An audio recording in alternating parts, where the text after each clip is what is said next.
Good evening, everybody.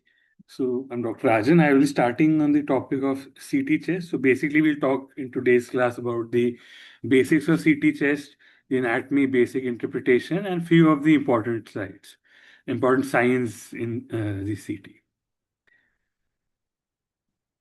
So first, coming to the anatomy, we'll talk about some definitions. Like we'll talk about what is a primary pulmonary nodule, what's a secondary pulmonary nodule, what's a pulmonary acinus. We will talk about the gravitational changes, that is the dependent atelectasis. We'll talk about age-related, that is senescent changes, and we'll talk about the normal age, normal inspiration and expiration, as in CT, what we'll see. So first, the definition. What's a primary pulmonary lobule? So primary pulmonary lobule is a segment which contains the alveolar ducts, alveolar sacs, and alveoli which are distal to the last respiratory bronchiole. So as of now, the primary pulmonary lobule has no imaging significance. So then what's a pulmonary acinus? So it's a lung which is distal to the terminal bronchiole, which includes respiratory bronchioles, alveolar ducts, alveolar sac, and the alveoli. And it is the largest pulmonary unit, which is around 6 to 10 mm in diameter, in which all the airways participate in gas exchange. So now coming to the main, that is a secondary pulmonary lobule. So it's the smallest discrete unit of a lung structure marginated by connective tissue septa and supplied by lobular bronchiole and the artery. So it is around 1 to 2.5 centimeter in diameter, and the morphology, it is a cuboidal or a pyramidal shape in the lung periphery, and in the central lung it is hexagonal or polygonal. So the component is has a lobular core which contains the lobular bronchiole, arteries, and lymphatics, and it typically contains 3 to 24 acini. On an average, it contains 12 acini, and the boundary is interlobular septa. So if you look at this graphic, it shows a secondary pulmonary lobule. So the white, this arrow, the curved arrow, blue arrow, which is pointing towards the white structure, that is the boundary, that is interlobular septa. And if you look at here, it is supplied by a lobular bronchiole and a pulmonary artery. So the white thing here in the boundary is the interlobular septa, and inside it is supplied by a lobular bronchiole and a pulmonary artery. Pulmonary vein, if you can see, runs a course in the interlobular septa, that is inside this white structure. You can see the pulmonary vein, and you can see the peribronchovascular septal lymphatics, which you can see in the green. So around the peribronchovascular also septa is lymphatic network is there, and septal lymphatics is also there.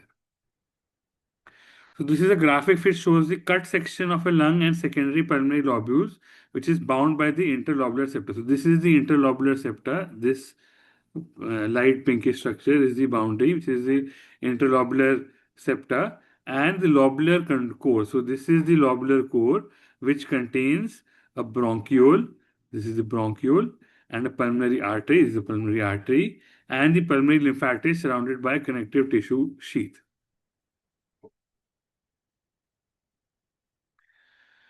So this is a graphic which depicts the anatomy of secondary pulmonary lobule as visualized on HRCT or a thin section chest CT. The location of the interlobular septa is inferred by visualization of pulmonary veins. So you can see the septa, you can infer the septa as visualization of pulmonary veins. So if you see, this is the pulmonary veins, and as we discussed earlier, the pulmonary veins run inside the septa. So the septa can be visualized by pulmonary veins, and the center of the lobule is visualized by a dot-like lobular artery.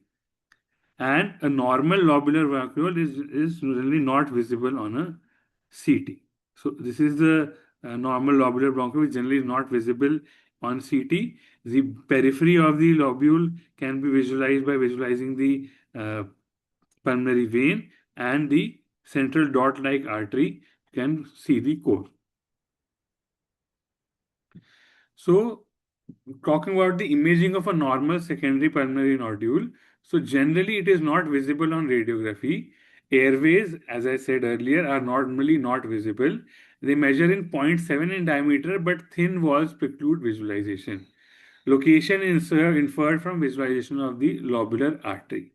Artery is lobular artery visible in central aspect of a secondary pulmonary lobule. They measure 1 mm in diameter and they look like a linear or dot-like opacity in the central secondary pulmonary nodule or within 1 centimeter from the visceral pleura. Veins, occasional visualization in the atrial septa, you can see the veins, and the interlobular septa, occasional visualization is there. Septal location is inferred by visualization of the peripheral pulmonary veins. So this is the normal axial non-enhanced CT, which shows structure of the secondary pulmonary lobule. So if you see the straight arrow, which is pointing towards a dot-like structure, which is the central lobular artery, and the curved arrow, which is pointing towards the peripheral pulmonary vein, which are coursing through the interlobular septa. So, in a secondary lobule, generally not visible, you can infer the location of the septa if the pulmonary vein is visible, as shown in this curved arrow here, and a dot-like central structure that is the pulmonary artery, and the airway is generally along with it. The airway, the lobular bronchiole, is not visible on the CT scan. Now we talk about the gravitational changes, that is dependent eclecticity, which you can see on CT scan. So if you do a supine CT, so posterior subpleural ground glass and reticular or region opacity may represent normal dependent atelectasis and may mimic early ILD.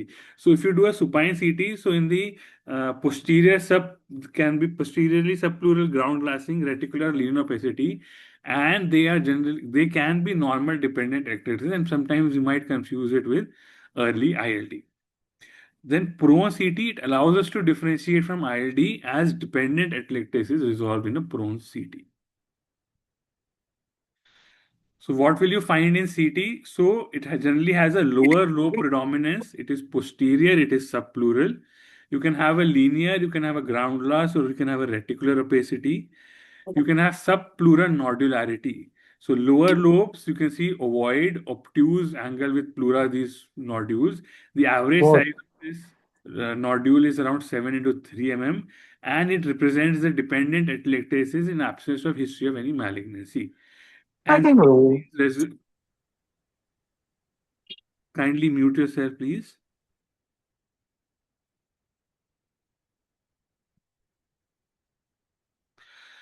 So these generally nodules get resolved on prone imaging.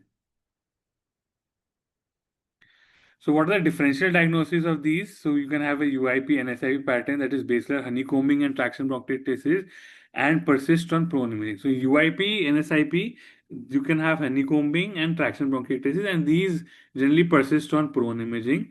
You can have asbestosis, which is early stage, lower lobe predominant. You can have curvy linear opacities, which are parallel in the pleura, which are common. You can have basilar honeycombing and traction bronchiectasis. You can have, again, these findings will persist on prone imaging, and you might have bilateral discontinuous pleural plaques with or without calcification. So, in the left, you can see an axial CT of a 41-year-old lady who was undergoing evaluation for possible ILD. So, you can see here, you can have posterior subpleural ground glassing opacities. You can see the arrows here. So then the same lady had a prone CT which shows the resolution of these posterior subpleural opacities. So early ILD may be difficult to differentiate from dependent atelectasis. So use of prone imaging allows differentiation, as dependent atelectasis typically resolves, whereas interstitial lung disease and senescent changes persist. So if you're suspecting early ILD, so to differentiate from these dependent atelectasis, prone imaging is very important, because in prone imaging, the opacity generally resolve. Then again, a CCT shows a, on the left shows a of a 60-year-old lady shows a nodular dependent atelectasis. So this is the dependent ectasis that we discussed, generally 3 into 7 mm in size, obtuse with the pleura, and we did a prone imaging, so that got resolved. Again, if you see the left side supine, and this is the prone CT, it's a 59-year-old lady who shows subtle subpleural reticulations. You can see here subtle subpleural reticulations which persist on prone imaging. So you see here they are present, these subpleural reticulations, and we did a prone imaging. Again, they are persisting over here. So it is consistent with ILD. So in this case, if you do prone imaging, you can diagnose the disease early on. Again, a CT of 52-year-old lady with a biopsy-proven hypersensitive pneumonitis, which shows the bilateral subpleural ground glass opacities marked by the blue arrows over here. And we did a prone imaging of the same patient, and it shows that the subpleural ground glass opacities persist and which are consistent with ILD. Then this is a CT of 47-year-old male with biopsy-proven NSIP, which shows subtle subpleural lower lobe predominant ground glass reticular opacities, which again prone position persists subpleural opacity, which point toward ILD. So basically, prone imaging is very important. So these dependent atelectasis generally disappear on prone imaging, as do the subpleural nodules if they are atelectasis, ground gravity dependent. And in ILD, they generally persist. So prone imaging, you can diagnose early ILD. Now coming to what are the age-related senescent changes. So similar age-related, what happens to the lungs? So these are the normal morphologic alterations which are related to aging. So you can call it as aging lung, you can call it as senile lung, you can call it senescent. So these are the normal morphological changes that occur as the person ages. So in the lungs, what can you find? You can find decreased lung attenuation. You can find decreased lung complexity. You can find periphyseal nodules. So the periphyseal nodules are common with increasing age. They are typical intrapulmonary lymph nodes, lower lung below level of carina and subpleural located, and the diameter is less than 10 mm and may exhibit growth on serial imaging. They are generally ovoid, lentiform, and can be triangular. Subpleural reticulations are adjacent to the osteophyte, typically in paravertebral right lower lobe, and bilateral basilar subpleural reticular opacities, which is not associated with traction bronchitis or honeycombing. Other you can find are lung cysts, ground glass opacities, parenchymal bands, and micro nodules. So these was a lung panel. Now talking about airway alterations, you can have diffuse calcification of the tracheal and bronchial cartilages, more so in elderly women. You can have increased forced expiratory tracheal collapse. Again, this is normal airway alteration, which is now more seen in elderly men. You can have basilar bronchial dilatation and bronchial wall thickening. So you'll have an increased bronchoarterial ratio, and you can have an expiratory air trapping as well. So what are the differential diagnosis of all these? So emphysema, you can have this emphysema, but generally the patient would have a history of cigarette smoking. And emphysema generally is upper lobe predominant lucencies with imperceptible walls and central dot-like opacity, that is lobular arteries. ILD, NSIP, basilar subpleural articulation and ground glass opacities, traction bronchiectasis in fibrotic form, and absence of honeycombing. In UIP, you will have basilar subpleural reticulation and honeycombing associated with traction bronchiectasis and bronchiectasis. You can have the DD is pulmonary metastasis, but the patient will have a history of known malignancy. You will have multifocal bilateral basilar prominent pulmonary nodules. They will generally be spherical in morphology and not necessarily periphyseal. Bronchiectasis is irreversible dilatation, increased bronchoarterial ratio, and it has various severities, cylindrical, varicoid, or saccular. And you can have tracheomalacia, that is excessive expiratory luminal collapsibility, luminal narrowing, abnormal luminal morphology. So the axial CCT, if you see on the left side, the axial CCT of a 73-year-old lady with as with a CTPA of her, she came with acute chest pain. CTPA was done, which shows bilateral lower lobe bronchial dilatation.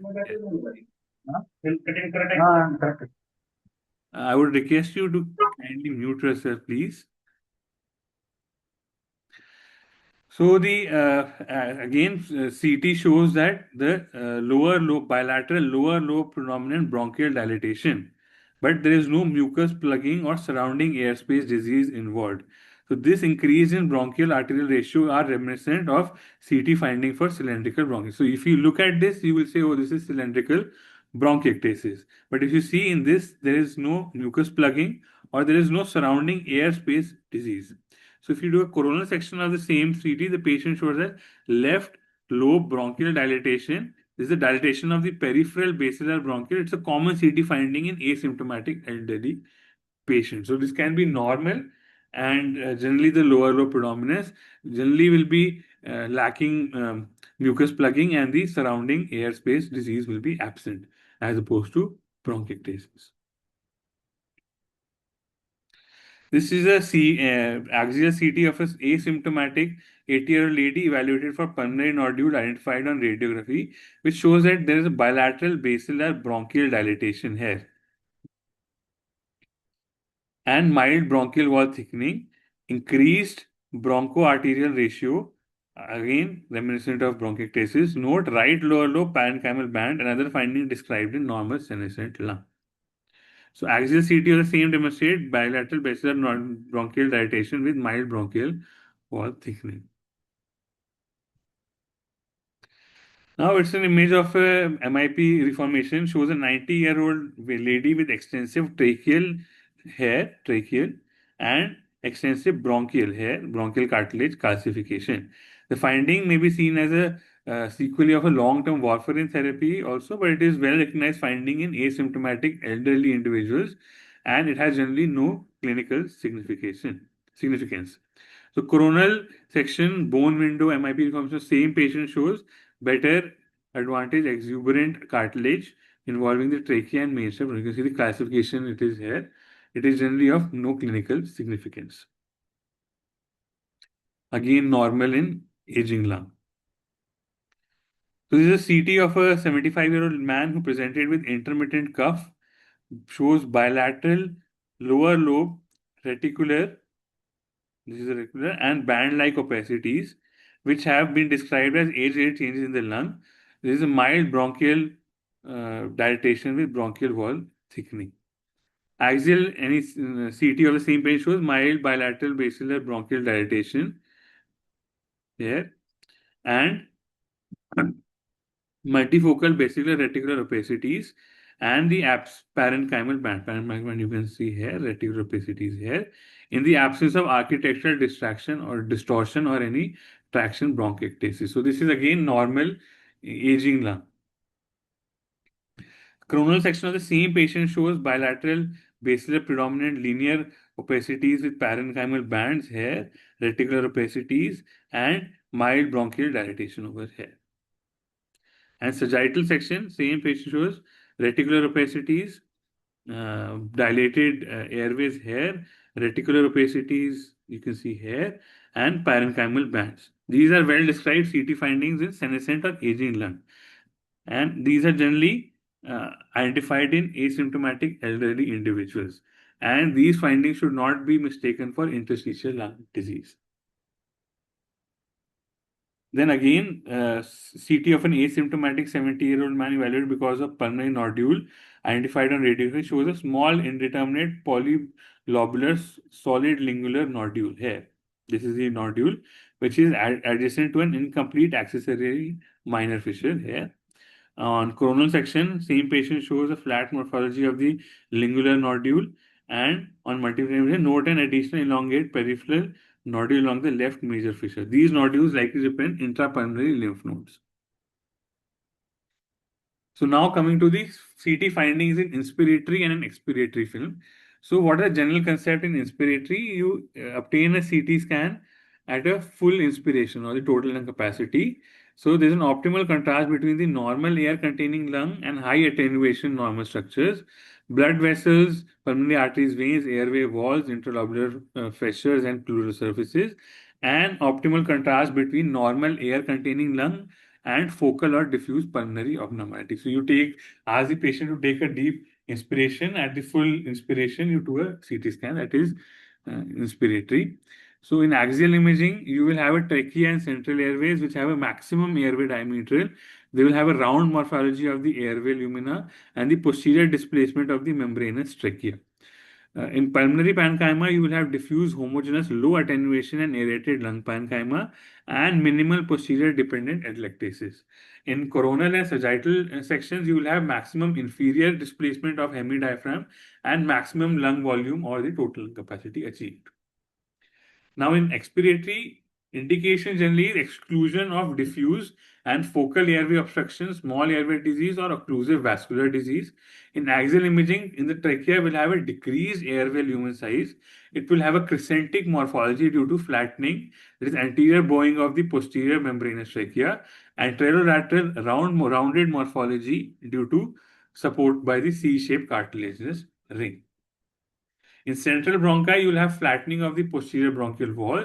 In the lungs, you will have a decreased cross-sectional area. You will have homogeneous increase in lung attenuation. You have AP attenuation gradient, anteroposterior attenuation gradient. You will have normal expiratory air trapping, and you will have an increased pulsation artifact. This is axial cut. So in coronal sagittal, you have elevation of the bilateral hemidiaphragm. You will have flat displacement of the lung parenchyma. You will have increased lung density, and it is generally useful for identification of apicobasal gradient diseases. So now coming to abnormal expiratory imaging. So you have mosaic attenuation. So it's a heterogeneous lung attenuation. So difference in vessel size in lower attenuation areas compared with higher attenuation areas causes is patchy ILD, obliterative small airway disease, or occlusive vascular disease. You can have expiratory air trapping, that is overall air trapping in more than one pulmonary segment, had underlying pathological basis.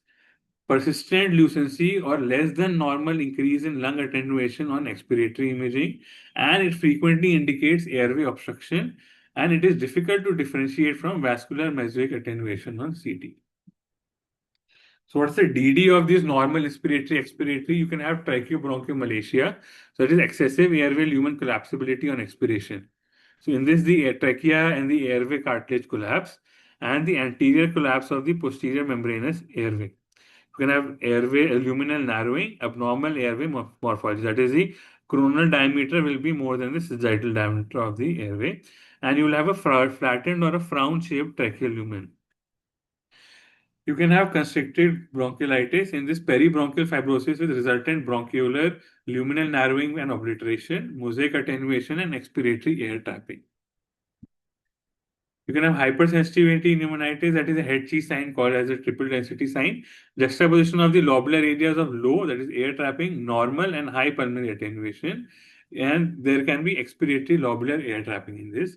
And there are some miscellaneous conditions like emphysema, COPD, other conditions in which you can have differential. Now come to CTs.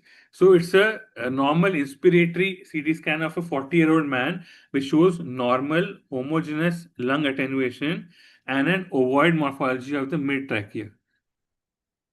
So you can see and note the rounded morphology of the posterior membranous trachea. So this is completely ovoid and normal.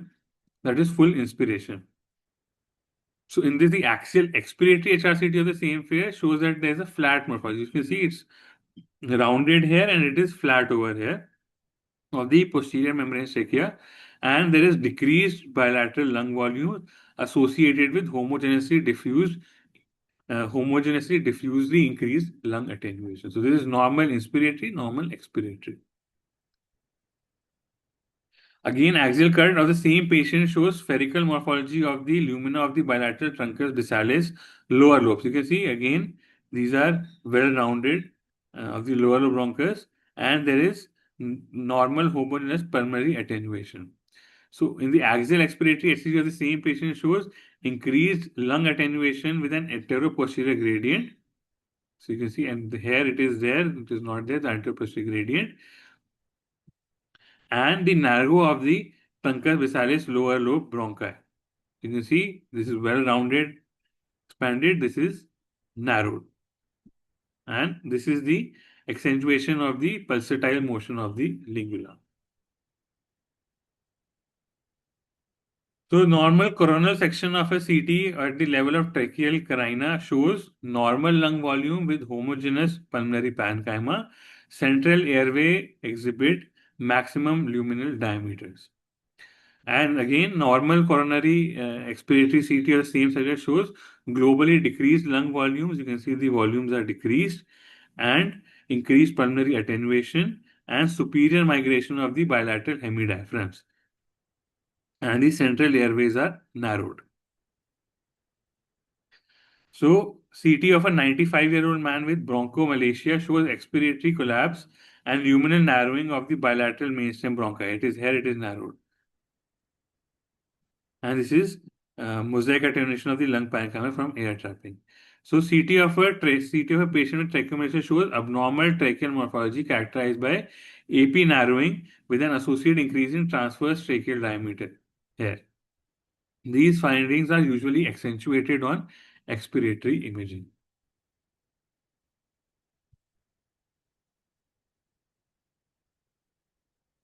So this is an axial CT of a 49-year-old lady with constrictive bronchiolitis secondary to Swyer-James McLeod syndrome. It shows right upper lobe expiratory air trapping, the air here, and amid areas of normal high attenuation.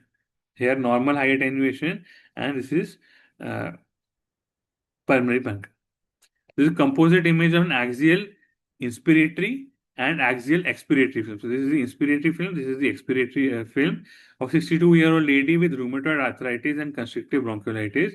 It shows extensive mosaic attenuation in the left, which is accentuated significantly on expiratory air trapping on the right here.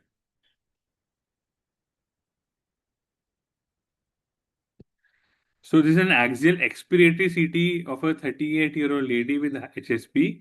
It shows scattered areas of air trapping here, marked here, most pronounced in the right lower lobe, and there is areas of normal lung attenuation here. There's a normal lung attenuation and ground glass opacities over here. So the triple density sign. So this is the HRCT of a 56-year-old farmer with HSP, which shows the head cheese sign, triple density sign, characterized by lobular air trapping with areas of normal lung and ground glass opacities. These are findings are accentuated on expiratory imaging.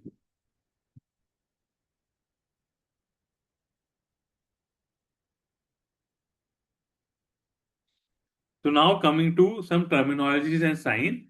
Uh, Micronodules, acinar nodules, stream bud opacities, ground glass attenuation, crazy paving pattern, and mosaic attenuation. We'll take this in today's class. The head C scientific sign, signet ring, halo, reverse halo, finger and glove, honeycombing, cystic lung, flame-shaped nodules, and other CT findings we'll take in some other class next time. So what are micronodules? So micronodules are discrete, small, round focal opacities which are less than 3 mm on a CT scan. On CT, the attenuation of these is solid and ground glassing. Distribution, it can be perilymphatic, it can be centrilobular, it can be random. So perilymphatic involves the axial and peripheral interstitium, nodular interlobular fissures you can see. In centrilobular, it involves the centrilobular region and spare the subpleural lung and interlobar fissure. Random, what called as miliary nodules, randomly involve all the interstitial compartment, diffuse and even distribution, occasional fissural nodules. So diffuse and even distribution with occasional fissural nodules. That is random. So what are the differential diagnoses of these micronodules? So if it's a perilymphatic nodule, you can think of sarcoidosis. You can think of lymphangitic carcinomatosis. You can think of silicosis. If it's a centrilobular nodules, you can think of airway and you can think of vascular. So airway, think of infectious bronchiolitis, aspiration, respiratory bronchiolitis, smoking-related, hypersensitivity pneumonitis, follicular bronchiolitis, and panbronchiolitis. And if you're thinking of vascular, think of cellulose and tire granulomatosis and tumor emboli. In miliary, you can think of miliary infections like miliary TB and miliary metastasis. So this is a diagram which shows the classic distribution of micronodules. So this is the random nodules, which can be there anywhere. And this one is the centrilobular nodule, which is generally in the center of the nodule, and the perilymphatic, you can see classically around the fissures and the perilymphatic areas. So this is a sagittal section. MIP reformation is done of a patient with infectious bronchiolitis, shows scattered centrilobular nodule with tree in bud micronodule with multiple lobes that are most more prominent in the right upper lobe. You can see. Uh, these nodules generally spare the subpleural lung and do not involve the interlobular feature. These are classically and distinctive feature of the centrilobular micronodules, so sparing the subpleural areas and do not involve the interlobar fissure.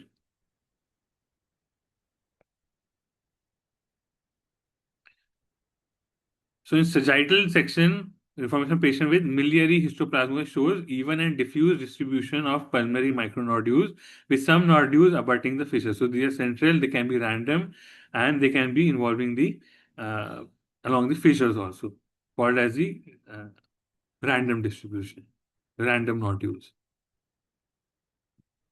Third is sarcoidosis. In sarcoidosis shows multiple clustered micronodules involve the bronchovascular bundles and interlobular fissures, interlobar fissures, which appear thick and nodular. So this is called as the perilymphatic distribution. Along the fissures and along the lymphatic, nodularity is there, classically seen in sarcoidosis amongst others. Now coming to acinar nodules. So acinar nodules, consolidated pulmonary acinus. These are rounded, poorly defined opacities. Soldations generally sizes from 5 to 8 mm in diameter, and these are often clustered and multifocal. So acinus, as I said earlier, is the largest unit in which all airways participate in gas exchange. Structural lung unit, which is distal to the terminal bronchiole. It is supplied by the first order respiratory bronchiole. It contains the alveolar ducts and the alveoli, and the size around 6 to 10 mm in diameter. Secondary pulmonary lobule contains around 3 to 25 acini. So CT imaging, it is multifocal, ground glass or part solid opacities and generally 5 to 8 mm in size. So differential is infectious is bronchopneumonia, aspiration, pulmonary vasculitis, lung cancer as an invasive mucinous adenocarcinoma. So this is an axial CT of a patient who presented with fever and cough and shows bronchopneumonia characterized by acinar nodules. You can see the curved arrow here, and with manifesting as multifocal, rounded, ill-defined ground glass and part solid in right upper lobe nodular lesion here. Coronal section. This is a coronal section of a patient with multicentric invasive mucinous adenocarcinoma, which shows multifocal, bilateral lower lobe consolidations and right upper lobe heterogeneous, which is short part solid, and acinar nodules with intrinsic lucency. You can see there is intrinsic lucency there. So this is that. This is an axial CT of a patient with moderate hiatus hernia, which is not shown in the CT, and aspiration bronchiolitis in the left lower lobe. As you can see here, the acinar nodule manifesting as a rounded nodular consolidation here is surrounded by ground glass opacities and halos here.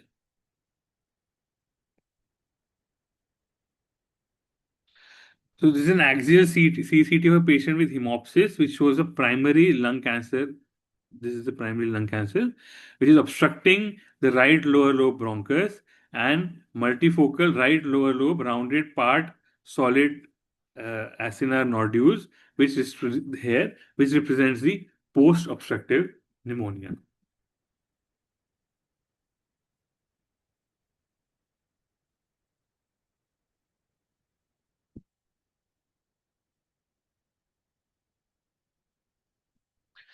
Now coming to tree in bud opacities. So these are centrilobular nodules and branching opacity that resemble a budding tree.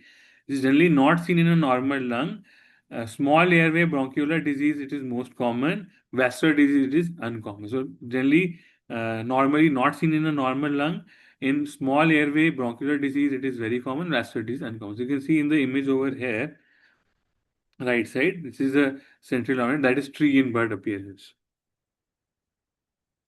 So differential diagnosis, you can have small airway diseases, you can have infectious bronchiolitis. Most common cause of tree in bird obesity is infectious bronchiolitis. Acute, you can have viral, bacterial, you can have chronic, that is tuberculosis and non-tuberculosis mycobacterial infection. You can have aspiration bronchiolitis, esophageal dysmotility, hiatus hernia, neurological defect, lentil aspiration pneumonia, follicular bronchiolitis as in Sjogren, rheumatoid, immunological conditions, others.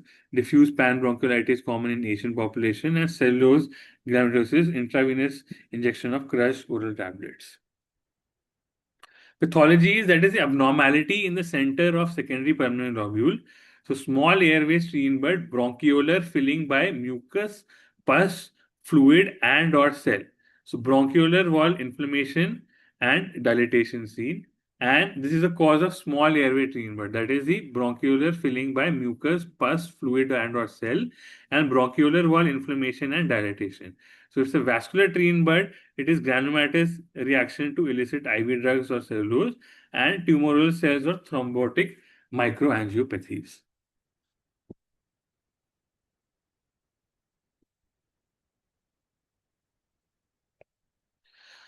So the CT, this one shows multiple small centrilobular nodules with tree in bud opacities. You can see the arrow pointing here. In many right lower lobe secondary pulmonary lobules, interlobular septa are visible as uninvolved decreased attenuation band here. Interlobular pulmonary vein which course into the interlobular sepals are also seen here. So these are the classical tree in bud opacities. The patient with infectious bronchiolitis shows a small centrilobular nodules with tree in bud opacities here. You can see these.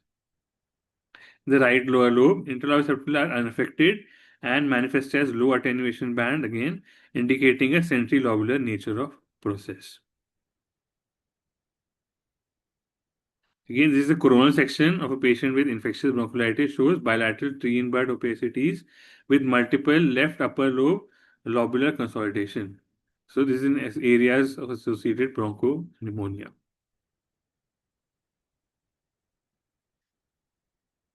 So this is CT of 37-year-old man with cellulose granulomatosis, shows diffuse bilateral tree in bud opacity that are evenly distributed throughout the lung. So you see this paired lung. So the subpleural lung is paired, which is characteristic of a centrilobular process. Now coming to ground glass attenuation. So ground glass attenuation opacity, this is increased lung attenuation or density. It does not obscure underlying structure. So this is an increased lung attenuation or density, but it does not obscure any underlying structure. It results from either alveolar filling or a collapse, as in edema, blood, tumor, lipoprotein. It is results from interstitial thickening, increased blood volume, combination of above mechanism. It's a very non-specific finding which has a broad differential diagnosis. CT may will find increased lung attenuation and does not obscure the underlying bronchovascular structures. So what are the differential diagnosis? So you can divide into acute and chronic. Acute is pneumonia, including viruses, mycoplasma, pneumocystis, hemorrhage, edema, acute interstitial pneumonia, acute respiratory distress syndrome, acute eosinophilic pneumonia, and radiation pneumonitis. In chronic, you can think of idiopathic interstitial pneumonia, NSIP, desquamative interstitial pneumonia, and respiratory bronchiolitis, interstitial lung disease. Hypersensitivity pneumonitis, drug reaction, chronic eosinophilic pneumonia, vasculitis, lipoid pneumonia. These are the chronic causes. Neoplastic is adenocarcinoma. These are pre-invasive, minimal invasive lipidic, and pulmonary lymphoma, and pre-invasive atypical adenomatous hyperplasia.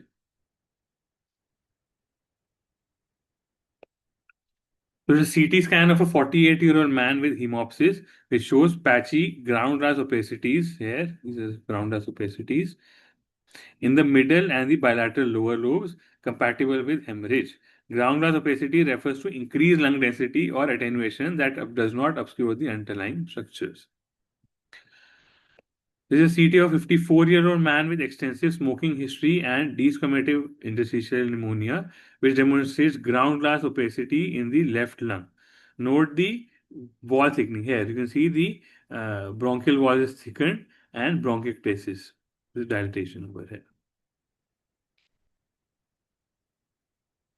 The CT of 56-year-old lady with right breast cancer, which demonstrates patchy ground glass opacities here, here, compatible in the right upper lobe and subpleural reticular opacity is compatible with radiation pneumonitis.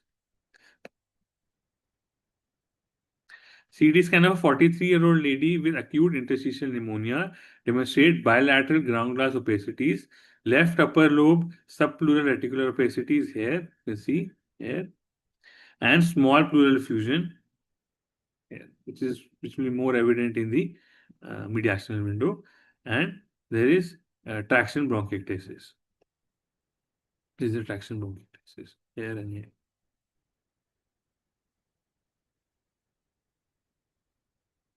Now coming to crazy paving patterns. Sorry for the spelling. Crazy paving pattern. It's a thin section CT pattern, thick interlobular, septal, and intralobular lines on background of ground glass opacity. So these are thick interlobular septa and intralobular lines on the background of a ground glass opacity. It resembles an irregularly shaped paving stone. So you can see the image over here on the right. It shows an stone paved road. This is the origin of the term crazy paving, as it resembles a path made with irregular stone. So the differential diagnosis, you can have acute non-infectious etiology में pulmonary edema, drug toxicity, acute interstitial pneumonia, diffuse alveolar hemorrhage. Chronic etiology, you can have pulmonary alveolar proteinosis, exogenous lipoid pneumonia, lung adenocarcinoma, lymphoma. Then acute infectious etiology, you can have viral infections, fungal and opportunistic and atypical. Fluid influenza, adenovirus, CMV, PCP, mycoplasma, chlamydia, amongst others. So it has a lot of TDs.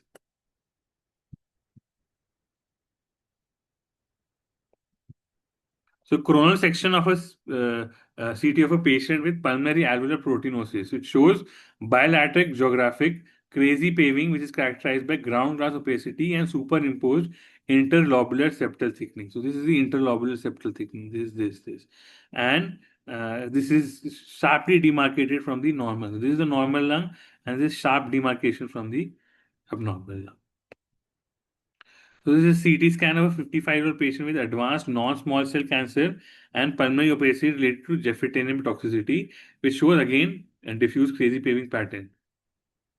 This is the crazy paving. Note the patchy ground opacity. This is patchy ground glassing in the right. So this is an axial CT of a 67-year-old man with exogenous lipoid pneumonia and mild dyspnea. It shows bilateral patchy areas of increased lung attenuation and thick interlobular septa. Crazy paving pattern. Again, this is a crazy paving. This is a crazy paving. This is a CT of a patient with pulmonary edema. Shows diffuse bilateral ground glass opacities with intrinsic thick interlobular septa. This is the interlobular septa thickened. And again, sharp demarcation from the normal lung.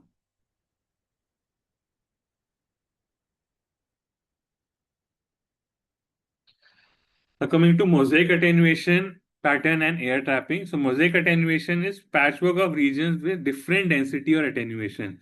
Causes can be ILD, small airway disease, occlusive vascular disease.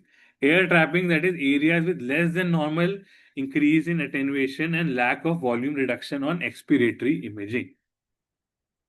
In CT imaging and mosaic attenuation, you will have segmental, subsegmental, lobular, or patchy areas of differing attenuation. There will be a difference in caliber of vessel in areas of differing attenuation. That is small airway or occlusive vascular disease. And in cases of ILD, there will be no change. There will be air trapping on expiration, that is normal lung and ILD uniformly increase in attenuation. Areas affected by small airway disease and occlusive vascular disease remain hypoattenuated. Bronchial wall thickening, bronchiectasis, and mucus filling are common in small airway disease, and dilated pulmonary trunk or right ventricular strain common in chronic occlusive vascular disease. Differential diagnosis is small airway disease. Mosaic attenuation tends to be subtle on inspiration, but air trapping is evident on expiration. Any bronchiolitis, especially constrictive bronchiolitis, if mosaic attenuation and/or air trapping predominate. Chronic occlusive vascular disease, mosaic attenuation often evident on inspiration, air trapping on expiration. Any cause of pulmonary hypertension, especially primary pulmonary hypertension and chronic thromboembolic disease.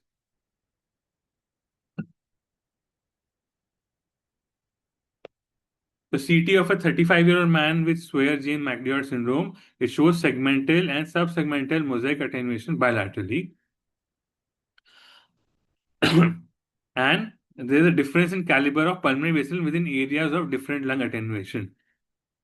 And this is the bronchial wall thickening, suggesting an airway abnormality as opposed to chronic vascular occlusion. You can see the mosaic attenuation bilaterally. So this is a CT of a 38-year-old lady with chronic pulmonary thromboembolic disease, which shows diffuse mosaic attenuation, and there is a dilatation of the pulmonary trunk in comparison to diameter of the ascending aorta. So pulmonary trunk is dilated. You can compare it with ascending aorta, suggesting pulmonary hypertension. The composite image of axial, this is an inspiratory image, this is an expiratory image of CT of a 47-year-old lady with rheumatoid arthritis with constrictive bronchiolitis, which shows normal attenuation on inspiration. This is normal attenuation on inspiration. However, there is frank air trapping on expiration here. So this is a drawing which shows several patterns of air trapping. So this is the lobular air trapping, this is a subsegmental air trapping and segmental here.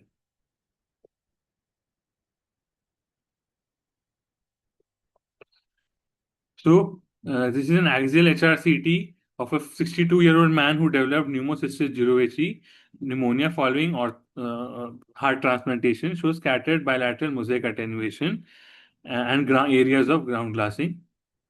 Differentiating ground glass from mosaic attenuation setting of small airway and or occlusive is a key challenge. Key on finding on the CT is that the size of the pulmonary vessel in the areas of lower and higher attenuation is uniformly equal.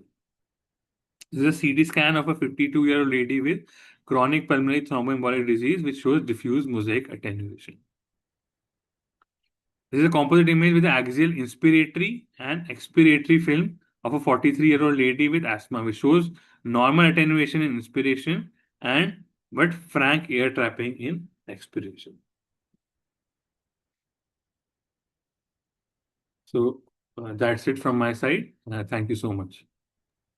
Hello, thank you very much for the wonderful lecture, Dr. Rajan. And I want to say something that these are the actual city signs which we used to see daily. So we have to find out, we have to match with the clinical history as well as the CT scan. Sometimes these signs are the incidental finding, and you may reach the diagnosis without the clinical picture. And when you take up the second history, it may come. So please always use to identify this sign on your CT scan. There are still some signs left we will have in next lecture, and next time we will have a interesting lecture on CTPH, which we will have diagnosis in around 15 days ago. So stay tuned and be the part of group, and please join maximally and ask any queries do you have in the live lecture or after the lecture in the group. Thank you very much, everyone. Thank you once again. Thank you, sir.